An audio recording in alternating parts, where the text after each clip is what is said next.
بسم اللہ الرحمن الرحیم۔ پاکستان ایروناٹیکل کمپلیکس کے JF-17 تھنڈر کی برآمدگی سودوں میں تیزی کے ساتھ اضافے کے متضاد ہندوستان ایروناٹکس کا تیجس جمود کا شکار ہے، کیونکہ دونوں کے درمیان JF-17 بجٹ کی مجبوری والی فضائی افواج میں خریداری کے حساب کتاب کو نئی شکل دے رہا ہے، جہاں فوری آپریشنل تیاری اب بڑھتے ہوئے غیر مستحکم علاقائی سلامتی کے ماحول میں نظریاتی کارکردگی کے فائدے سے کہیں زیادہ ہے۔ ہلکے وزن والے ملٹی رول پلیٹ فارم کا جائزہ لینے والے اعلیٰ دفاعی پروکیورمنٹ اہلکار، ڈیلیوری کی یقین دہانی، لائف سائیکل کی استطاعت اور منظوری کے لچک کو تیزی سے ترجیح دے رہے ہیں۔ متعدد رپورٹ شدہ برآمدگی معاہدوں اور مذاکرات کے ذریعے JF-17 کی پوزیشن کو ترقی کے خطرے کے بجائے قابل تعیناتی صلاحیت کے طور پر تقویت مل رہی ہے۔ خریداروں کی نفسیات میں اس ساختی تبدیلی نے پیداواری تبادل اور سپلائی چین کے قابل اعتماد حالات کے ساتھ مل کر JF-17 کو ایک خاص مشترکہ منصوبے سے ایک تدبیراتی طور پر تباہ کن برآمدگی پلیٹ فارم میں بدل دیا ہے، جبکہ بھارتی تیجس تکنیکی وعدے کو مارکیٹ کی ساکھ میں تبدیل کرنے کے لیے جدوجہد جاری رکھے ہوئے ہے۔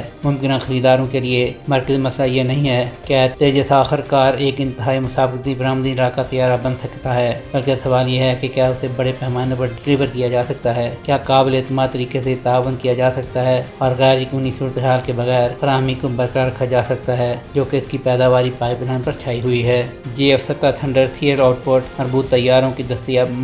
ہتھیاروں کی دستیابی اور کم رسک کے حصول کے ماڈل سے تشکیل شدہ مارکیٹ پوزیشن سے فائدہ اٹھاتا ہے، جو حکومتوں کو طویل ترقیاتی یا لاجسٹک ایکسپوجر کو برداشت کیے بغیر خریداری کے ارادے کو آپریشنل صلاحیت میں تبدیل کرنے کی اجازت دیتا ہے۔ اس کے برعکس تیجس اس خیال سے بوجھل ہے کہ اس کی برآمدگی کی تجویز اب بھی گھریلو قوت پیدا کرنے کے دباؤ کے ماتحت ہے۔ یہ ایک ایسی حقیقت ہے جو غیر ملکی خریدار کے اعتماد کو کمزور کرتی ہے، جو ایک پختہ ایروسپیس پروجیکٹ میں حصہ لینے کی بجائے فوری طور پر طاقت کی حالت کو تقویت دینے کے خواہاں ہیں۔ برآمدی منڈیوں میں جہاں استطاعت، ترسیل کی رفتار اور تدبیراتی خود مختاری تیزی سے خریداری کے رویے کا تعین کرتی ہے، وہاں JF-17 کا فائدہ خریداروں کی اجرت کے ساتھ صنعتی عمل درآمد میں مضمر ہے، جبکہ گناہ مسائل سے گھرا تیجس مارکیٹ سے صبر کے لیے کہتا رہتا ہے کہ شاید وہ مزید دینے کو تیار نہ ہو۔ JF-17 پروگرام نے چائنا پاکستان مشترکہ پیداواری ماڈل کے ذریعے ابتدائی آپریشنل میچورٹی حاصل کی، جس نے آغاز سے ہی سیریل پروڈکشن کو ترجیح دی، سالانہ 20 طیاروں سے زیادہ مسلسل پیداوار کو یقینی بنایا اور متعدد آپریشنل بلاکس میں 140 سے زائد یونٹس کا فلیٹ بیس تیار کیا۔